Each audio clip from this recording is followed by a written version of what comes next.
حالا به این فکر کردی چرا بعضی ترسایی که داری اصلا به سن و سالت نمیخورن؟ مثلا تو الان 20 سالته، 30 سالته یا حتی 18-19 سالته، اما هنوز از یه چیزایی میترسی که بیشتر شبیه ترسایی که بچه کوچیکه. میترسی اشتباه کنی، میترسی انتخاب کنی، میترسی رابطه یا شروع یا تموم کنی. انگار یه بچه ترسیده هنوز توی وجودت نشسته و داره دنیا رو از نگاه خودش بهت نشون میده. میخوام امروز باهات در مورد همین حرف بزنم. اینکه چرا بعضی ترسامون همسن ما نیستن و چطور میتونیم بالاخره بزرگ بشیم بدون اینکه ترسامون اسیرمون کنن. پس اگه میخوای بفهمی ریشه خیلی از ترسای زندگیت کجاست و چطور میشه ازش رد شد، تا آخر این ویدیو کنار من بمون. یه زمانی بود هر تصمیمی میخواستم بگیرم یه ترس عجیب میومد سراغم. میخواستم توی جمع چیزی بگم ولی یه صدای توی ذهنم میگفت اگه مسخرت کنن چی؟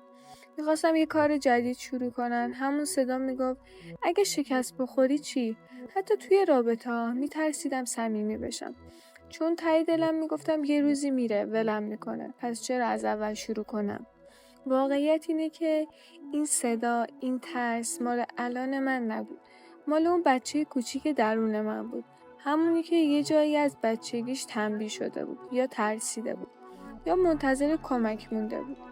اون بچه هنوزم فکر میکرد دنیا همون قدری ترسناکه. و میدونی چی دردناکتره؟ این که ما بزرگ میشیم ولی میذاریم همون بچه هنوز پشت فرمان زندگی ما بشینه. نتیجهش اینه که از تصمیم گرفتن میترسیم، از تغییر میترسیم، از شروع و پایان رابطه ها میترسیم.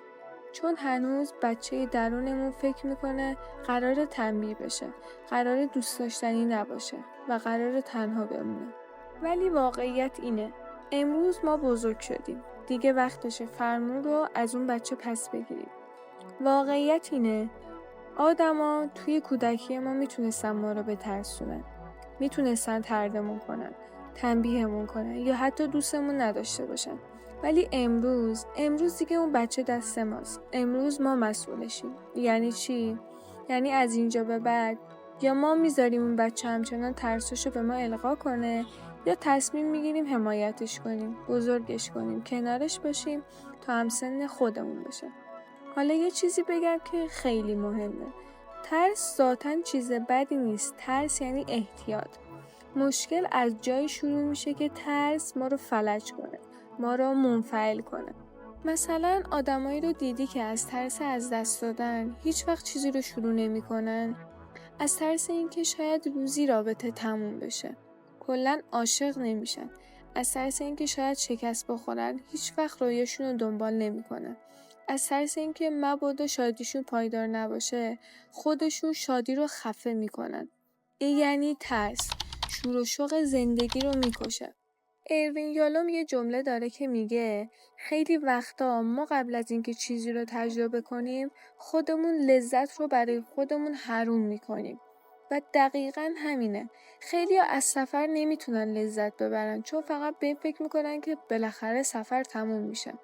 خیلی از رابطه لذت نمیبرن چون ته دلشون میگن یه روزی قراره تموم بشه. ولی سوال اینجاست، ما قراره با این همه احتمال ناامید کننده چی کار کنیم؟ فرار کنیم، بی‌حس بشیم یا با ترسامون برقصیم؟ ببین، شادی خودش میتونه ترسناک باشه، چون وقتی زیادی میخندی ناخودآگاه یه صدای توی سرت میگه بعد هر خنده یه گریه است. وقتی توی رابطه خیلی خوشحالی یه صدایی میگه قراره یه روز تموم بشه. وقتی موفق میشی یه بخشی از وجودت نگران میشه که دیگران حسادت میکنن، منو تنها میذارن. اما نکته مهم اینه، ترس همیشه هست ولی انتخاب با ماست. یا میذاریم ترس زندگی ما رو فلج کنه یا با وجود ترس جلو میریم و همونجا توی دل ترس شادی واقعی رو تجربه میکنیم. میدونی توی ترسیدن هیچ اشکالی نیست. ترس بخشی از زندگیه. ولی این که بذاریم ترس همه چیز رو از ما بگیره، این دیگه انتخاب ماست. یادت باشه اون بچه درونت الان تو رو داره. تو باید بهش نشون بدی که امنی، حمایتش میکنی و حتی اگه اشتباه کنه هنوز دوستش داری. وقتی این حس رو بهش بدی کم کم بزرگ میشه، کم کم همسن تو میشه و اون روز تو دیگه با یه بچه ترسیده زندگی نمی کنی، بلکه با بهترین دوستت، با همسن و سال خودت زندگی میکنی. پس از ترس نترس، اجازه بده ترس باشه ولی تو باهاش حرکت کن. اجازه بده زندگی جریان داشته باشه، حتی با همه بالا پاییناش. و در آخر اینو یادت نگه دار، ترس همیشه در میزنه، ولی این تویی که تصمیم میگیری در رو باز کنی یا نه. اگه این حرفا برات تلنگر بود، حتما این مسیر رو با من ادامه بده. اینجا جاییه که قراره ترسامون رو تبدیل کنیم به جرأت و جایی که نواز همیشه نور هست و اون نوری که قراره بدرخشه خود تویی.